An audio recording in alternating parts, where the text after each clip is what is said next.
अब हम one by one sulphur के माइक्रोबियल ट्रांसफॉर्मेशन को समझते हैं।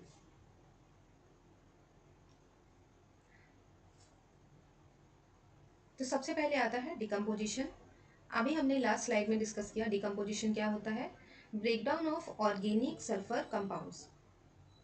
ऑर्गेनिक सल्फर कंपाउंड्स कौन कौन से थे? Proteins, amino acids into inorganic sulphates. ठीक है। और ये किसके द्वारा होता है? Saprophytic micro organisms. ऐसे माइक्रो ऑर्गेनिजम्स जो डेड प्लांट एंड एनिमल पर ग्रो करते हैं, उनको डिकम्पोज करते हैं और उनके जो कॉम्प्लेक्स ऑर्गेनिक मैटर को सिंपल फॉर्म में कन्वर्ट करते हैं। ओके, तो ऐसे माइक्रो ऑर्गेनिजम्स को हम सेप्रोफिटिक माइक्रो ऑर्गेनिजम्स कहते हैं। और इसमें मेनली जो प्रेजेंट होते हैं वो बैक्टीरिया प्रेजेंट होते हैं एंड फंजाई प्रेजेंट होते हैं। This is the general reaction of decomposition. Organic sulphur in presence of oxygen convert होते हैं सल्फेट में एंड CO2 रिलीज होती है, वाटर रिलीज होता है एंड एनर्जी रिलीज होती है। ठीक है। इसका जो प्रोडक्ट्स है वो है सल्फेट, यानी कि डिकम्पोजिशन से जो हमको मिलेगा वो मिलेगा सल्फेट। सल्फेट को प्लांट्स एब्जॉर्ब कर लेंगे। सल्फेट के साथ साथ दूसरी गैसेस भी रिलीज होती हैं, जैसे कि सल्फर ऑक्साइड्स, जिन सल्फर ऑक्साइड SO2 SO3, ये वॉलेटाइल गैसेस होती हैं, तुरंत ही एटमॉस्फेयर में चली जाती हैं, वापस एटमॉस्फेयर में रिलीज हो जाती हैं।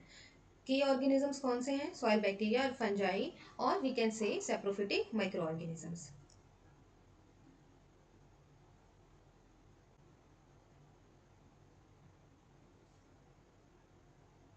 नेक्स्ट स्टेप है इमोबिलाइजेशन।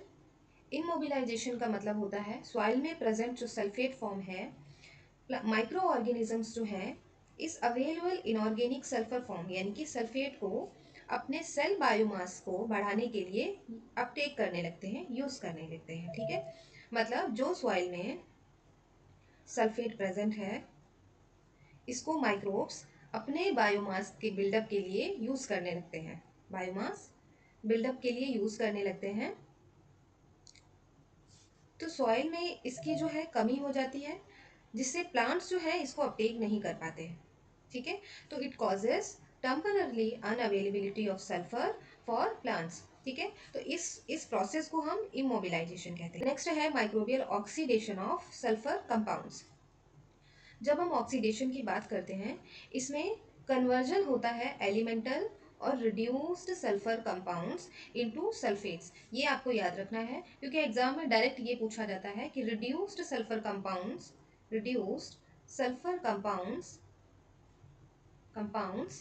का कन्वर्जन इनटू सल्फेट्स ये किस प्रोसेस से होता है? तो माइक्रोबियल ऑक्सीडेशन में रिड्यूस सल्फर को कन्वर्ट किया जाता है सल्फेट में। रिड्यूस सल्फर कंपाउंड कौन कौन से हैं?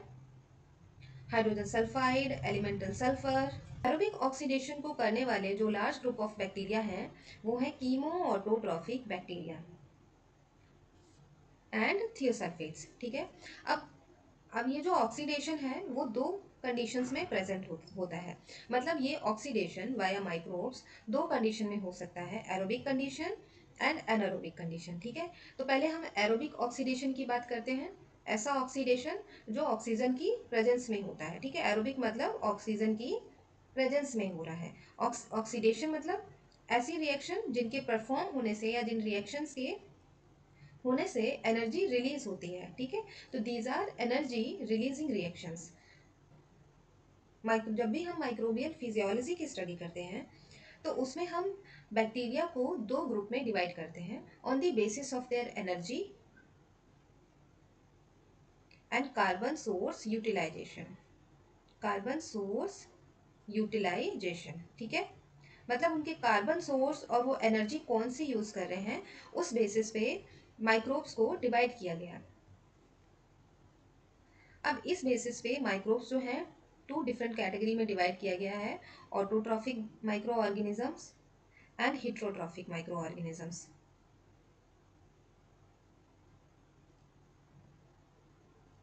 Heterotrophic micro organisms. Autotrophic micro organisms ऐसे माइक्रो ऑर्गेनिजम्स होते हैं जो अपना फूड की सिंथेसिस खुद से कर लेते हैं, दूसरे ऑर्गेनिजम्स पर रिलाई नहीं करते, यानी कि दूसरे ऑर्गेनिज्म पर डिपेंड नहीं होते हैं। तो फर्दर इनको दो ग्रुप में डिवाइड किया गया ऑटोट्रॉफिक को, photo autotrophic, photo autotrophic and chemo autotrophic, chemo autotrophic. ठीक है, अब ऑटोट्रॉफिक हमें समझ में आ रहा है कि ये अपने फूड की सिंथेसिस खुद कर लेते हैं, बट उस फूड की सिंथेसिस के लिए ये एनर्जी कौन सी यूज करते हैं, उसके बेसिस पे फर्दर इनको दो ग्रुप में डिवाइड किया गया, photo autotrophic, chemo autotrophic. Photo मतलब सनलाइट, ठीक है, सनलाइट। ऐसे माइक्रो ऑर्गेनिज्म जो सनलाइट को एज ए एनर्जी यूज करते हैं उनको हम फोटो ऑटोट्रॉफिक माइक्रो ऑर्गेनिजम्स बोलते हैं। और ऐसे माइक्रो ऑर्गेनिजम्स जो केमिकल कंपाउंड्स के ऑक्सीडेशन से जो एनर्जी रिलीज होती है उसको यूज करते हैं, उसे हम कीमो ऑटोट्रॉफिक बैक्टीरिया कहते हैं। हिटोट्रॉफिक बैक्टीरिया या हिटोट्रॉफिक माइक्रो ऑर्गेनिज्म ऐसे माइक्रो ऑर्गेनिज्म होते हैं जो अपने फूड की सिंथेसिस खुद नहीं कर पाते हैं और दूसरे माइक्रो ऑर्गेनिज्म पर डिपेंड होते हैं। ठीक है, तो chemo autotrophic bacteria reduced sulphur को ऑक्सीडाइज करते हैं फॉर एनर्जी, जैसा कि मैंने अभी जस्ट आपको बताया। सल्फर के साथ साथ सल्फ्यूरिक एसिड भी, यानी कि जब सल्फेट में ये रिड्यूस सल्फर कंपाउंड्स कन्वर्ट होते हैं उसके साथ साथ सल्फ्यूरिक एसिड भी प्रोड्यूस होता है, जो क्या काम करता है, सॉइल पीएच को लोअर करता है। ठीक है, it lowers the soil pH. कौन कौन से माइक्रोब इसमें इन्वॉल्व होते हैं, these are Thiobacillus oxidans, non filamentous, Thiobacillus ferrooxidans, filamentous sulfur oxidizers like Begiatua, Theothrix and Theoloca, fungi है एस्परजिलस, पेनिसिलियम एंड माइक्रोस्पोरम। ये पार्ट आपके एग्जाम पॉइंट ऑफ व्यू से बहुत ज़्यादा इंपॉर्टेंट है। ऑक्सीडेशन में जो माइक्रो ऑर्गेनिजम्स हेल्प करते हैं सल्फर के ऑक्सीडेशन में, रिड्यूस सल्फर कंपाउंड को सल्फेट में कन्वर्ट करने में, वो माइक्रो ऑर्गेनिज्म कौन कौन से हैं, थियोबैसिलस, थियोऑक्सीडेंस। इस तरीके से डायरेक्ट क्वेश्चंस आपके एग्जाम में पूछे जाते हैं। ठीक है, अब हम यहाँ पे आते हैं एरोबिक ऑक्सीडेशन पे। यहाँ पे हमें पढ़ा कि कौन से माइक्रो ऑर्गेनिज्म एरोबिक ऑक्सीडेशन को परफॉर्म करते हैं। एरोबिक ऑक्सीडेशन में एक इलेक्ट्रॉन डोनर होता है, जैसे कि reduce sulphur compounds, electron acceptor, oxygen and and product sulphate. Actually ये जो प्रोसेस हो रही है ऑक्सीडेशन, ये लिंक होती है बैक्टीरिया के ईटीएस से। ये बैक्टीरिया के ईटीएस से, ठीक है, यानी कि हम ऐसे भी कह सकते हैं माइक्रोबियल रेस्पिरेशन से, माइक्रोबियल रेस्पिरेशन से। जब भी किसी रिड्यूस सल्फर कंपाउंड्स या इनऑर्गेनिक सल्फर कंपाउंड्स का ऑक्सीडेशन होता है तो इससे जो इलेक्ट्रॉन रिलीज होते हैं, तो इलेक्ट्रॉन कहाँ से रिलीज हो रहे हैं, रिड्यूस सल्फर से। ठीक है, तो ये क्या हो गए, electron donor. These compounds are electron donor. Electron acceptor है ऑक्सीजन। जब हम ईटीएस की बात करते हैं, यहाँ पे मैं सिर्फ आपको एक ओवरव्यू देने की कोशिश कर रही हूँ कि ऑक्सीडेशन जो है एक्चुअली में एक ईटीएस सिस्टम है, माइक्रोबियल रेस्पिरेशन या मेटाबॉलिज्म, जिससे माइक्रो ऑर्गेनिज्म एनर्जी को जनरेट करते हैं in the form of ATP. ये एक सिस्टम होता है जो प्रेजेंट होता है मेम्ब्रेन में माइक्रो ऑर्गेनिज्म के। ठीक है, ईटीएस में ये जो इलेक्ट्रॉन होते हैं एक वेव की तरह मूव करते हैं, ठीक है, थ्रू द इलेक्ट्रॉन कैरियर। ये इलेक्ट्रॉन कैरियर होते हैं जो इस इलेक्ट्रॉन को एक्सेप्ट करते हैं, मूव करते हैं, और यहाँ पे सबसे लास्ट में जो इलेक्ट्रॉन जो है एक्सेप्ट करता है, टर्मिनल इलेक्ट्रॉन एक्सेप्टर जिसे कहते हैं, वो होता है ऑक्सीजन। इस बेसिस पे इसको एरोबिक ऑक्सीडेशन बोला गया है। ठीक है, तो आई होप आपको ये समझ में आ गया होगा कि एरोबिक ऑक्सीडेशन क्या होता है, कौन से बैक्टीरिया इसमें इन्वॉल्व होते हैं। Chemo autotrophic bacteria which also produces sulphur sulphuric acid. की बैक्टीरिया को याद रखना है, दीज आर थियोबैसिलस, थियोऑक्सीडेंस, थियोबैसिलस फेरोऑक्सीडेंस। कुछ फिलामेंटस सल्फर ऑक्सीडाइजर्स हैं, और फंजाई।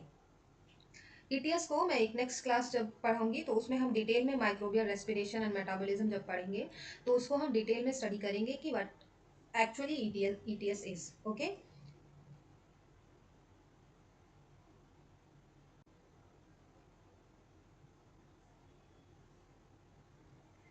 नेक्स्ट है anaerobic sulphur oxidation, means in absence of oxygen. अभी हमने एरोबिक ऑक्सीडेशन में पढ़ा कि इलेक्ट्रॉन ईटीएस के थ्रू मूव करते हैं और यहाँ पे फाइनल इलेक्ट्रॉन जो है वो ऑक्सीजन होता है। बट एनारोबिक सल्फर ऑक्सीडेशन में ऑक्सीजन ना हो करके कोई इनऑर्गेनिक कंपाउंड हो सकता है, जैसे कि नाइट्राइट हो गया, नाइट्रेट हो गया, नाइट्राइट हो गया, फेरिक आयन हो गए, मैग्नीज, इवन CO2 हो सकता है इन सम केसेस। यानी कि जो यहाँ पे ऑक्सीजन, जो इलेक्ट्रॉन फाइनल ऑक्सीजन एक्सेप्ट कर रहा था, यहाँ पे नाइट्राइट हो सकता है, ठीक है, और नाइट्राइट हो सकता है, नाइट्राइट, नाइट्रेट, फेरिक आयन, इनमें से कोई भी हो सकता है। उस कंडीशन को हम, उस सिचुएशन को या उस प्रोसेस को हम एनारोबिक सल्फर ऑक्सीडेशन कहते हैं। माइक्रोब्स जो इस प्रोसेस में इन्वॉल्व होते हैं वो होते हैं Thiobacillus denitrificans, most important microorganism, Beggiatoa, Theoploca, and some purple sulfur bacteria and sulfate reducing bacteria working in reverse under special conditions. Okay, and this is the equation about this reaction. अब हम की difference की बात करते हैं। की difference जो aerobic oxidation और एनारोबिक में होता है, केवल टर्मिनल इलेक्ट्रॉन एक्सेप्टर के बेस पे होता है, ठीक है। एरोबिक में ऑक्सीजन उस इलेक्ट्रॉन को एक्सेप्ट करता है और एनारोबिक कंडीशन में अदर ऑक्सीडेंट्स जैसे कि नाइट्रेट, फेरिक आयंस, मैंगनीज, और मैग्नीज हो गया, नाइट्राइट हो गया, etcetera, these act as a terminal electron acceptors, ठीक है। इंटरेस्टिंग क्वेश्चन ये आता है कि क्या sulphur oxidising bacteria crop disease को कंट्रोल कर सकते हैं? Sound surprising, right? Let's see how it works.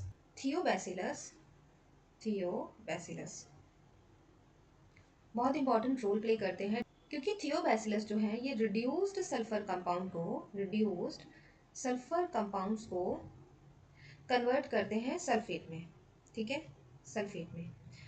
और अभी तक तो हम सबको ये पता चल ही गया है कि सल्फेट जो है एक ऐसा फॉर्म है जिसे प्लांट अपटेक कर लेते हैं और यूज कर लेते हैं for their amino acids and organic molecule synthesis में, ठीक है। नेक्स्ट, इसके साथ साथ सल्फ्यूरिक एसिड भी प्रोड्यूस होता है। ये सल्फ्यूरिक एसिड सॉइल के पीएच को लो कर देता है, यानी कि एसिडिक पीएच हो जाता है सॉइल के एनवायरनमेंट का। अब कुछ माइक्रो ऑर्गेनिजम्स, या ऐसे कहें कि जो पैथोजेनिक माइक्रो ऑर्गेनिजम्स होते हैं, जैसे कि बैक्टीरिया हो गए, है ना, फंजाई हो गए, नीमेटोड्स हो गए, ये सभी सॉइल के जो एसिडिक एनवायरनमेंट होता है, सॉइल का एसिडिक एनवायरनमेंट, इसमें सरवाइव नहीं कर पाते हैं, ठीक है। तो इसमें जब सरवाइव नहीं कर पाते हैं तो इनकी ग्रोथ का जो है वो ग्रोथ भी कम होती चली जाती है। तो इस तरीके से थियोबैसिलस जो है प्लांट डिजीज को कंट्रोल करने में हेल्प करते हैं। और किस तरीके से हेल्प करते हैं? प्लांट डिजीज को कंट्रोल करने में थियोबैसिलस और सल्फर को मिक्स किया जाता है और इनको डायरेक्ट सॉइल में या फिर प्लांट्स के ऊपर अप्लाई किया जाता है, ठीक है। Disease apple scab, potato scab and sweet potato rot, इन सभी डिजीज को जो है कंट्रोल किया जाता है थ्रू थियोबैसिलस, या थियोबैसिलस इन डिजीज को कंट्रोल करने में हेल्प करता है। मतलब इनडायरेक्टली थियोबैसिलस जो है एक बायो कंट्रोल एजेंट की तरह काम करता है, ठीक है, बायो कंट्रोल एजेंट। नेक्स्ट है सॉइल एसिडिफिकेशन। थियोबैसिलस, जैसे हमें यहाँ पे पता चल गया कि ये H2SO4 को रिलीज करते हैं, जिससे सॉइल जो का पीएच कम होता है, और which helps in managing alkaline and sodic soils, जो है एल्केलाइन और सोडिक सॉइल को मैनेज करने का काम भी करते हैं।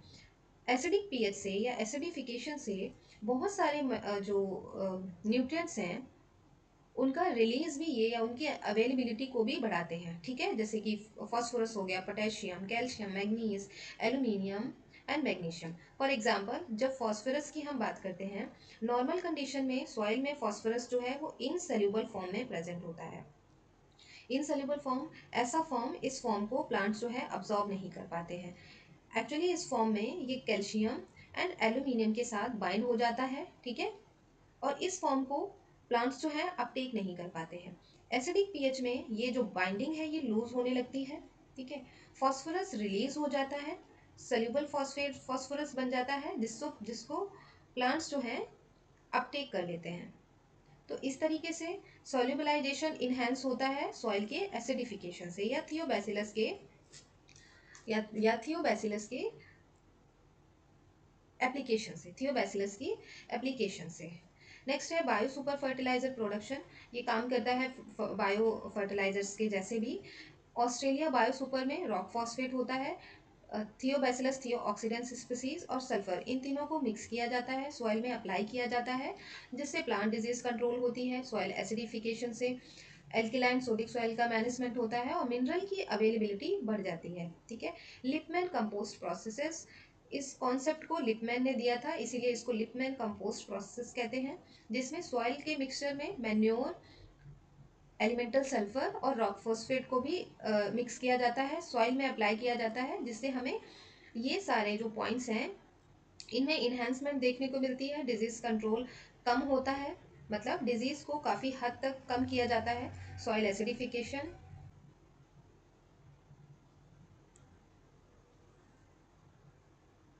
नेक्स्ट स्टेप है sulphur sulphate reduction.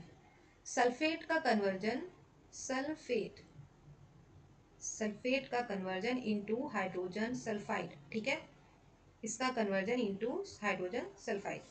This is anaerobic process. ये भी ऑक्सीजन की एब्सेंस में होती है। ठीक है, ऑक्सीजन की एब्सेंस में होती है। इसमें होता है reduction of sulphate to hydrogen sulphide by sulphate reducing bacteria. इसको याद रखना है। ठीक है, सल्फेट का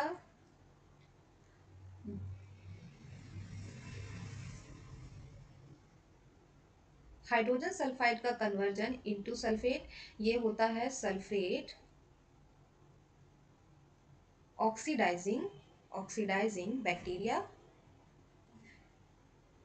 और सल्फेट का रिडक्शन इनटू या कन्वर्जन इनटू हाइड्रोजन सल्फाइड, ये होता है सल्फेट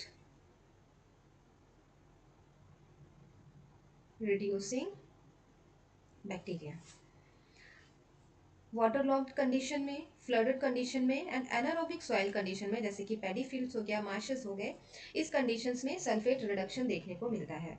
की ऑर्गेनिजम्स है डी सल्फोविब्रियो, डी सल्फोफ्यूरिकेंस। ठीक है, this is very important bacteria, बार बार आपके एग्जाम में पूछा गया है। सल्फेट रिडक्शन किस ऑर्गेनिज्म की वजह से होता है या कौन सा माइक्रो ऑर्गेनिज्म इसमें हेल्प करता है, तो है D sulfovibrio, D sulfuricans. These are the impact of sulfate reduction. It decreases sulfate availability to plants. Hydrogen sulfide is toxic to roots and aquatic life. Important होता है anaerobic decomposition में, biocorrosion में and wetland ecology में।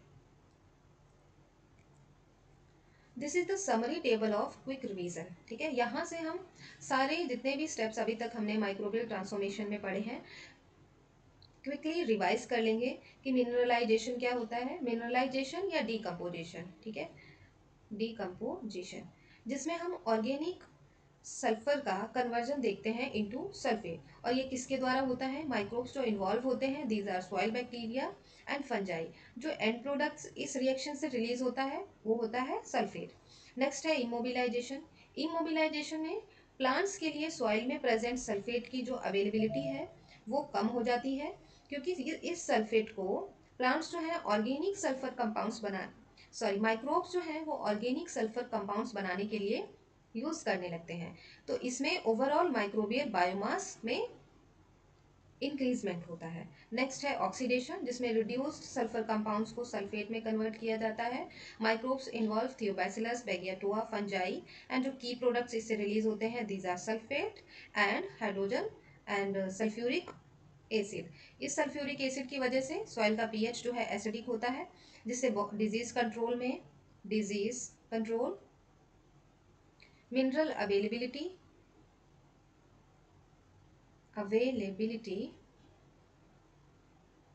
बढ़ती है। ठीक है, next है रिडक्शन। रिडक्शन में सल्फेट का कन्वर्जन होता है इनटू हाइड्रोजन सल्फाइड। जो माइक्रो ऑर्गेनिज्म इन्वॉल्व है डी सल्फोविब्रियो स्पीसीज, और जो की प्रोडक्ट है वो है हाइड्रोजन सल्फाइड।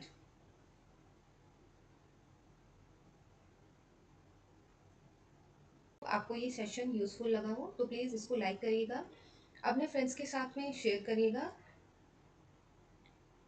और माइक्रोबायोलॉजी को सिंपल तरीके से सीखने के लिए इस चैनल को सब्सक्राइब करना मत भूलिएगा।